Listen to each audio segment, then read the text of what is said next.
টিংখাঙৰ টিপমিয়াত 10 দিনীয়া অনুষ্ঠানৰ আজি দ্বিতীয় দিন।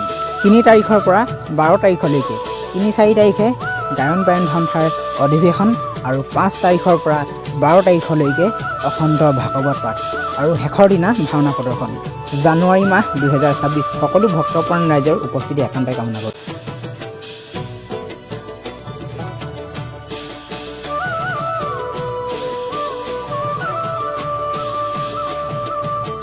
জগত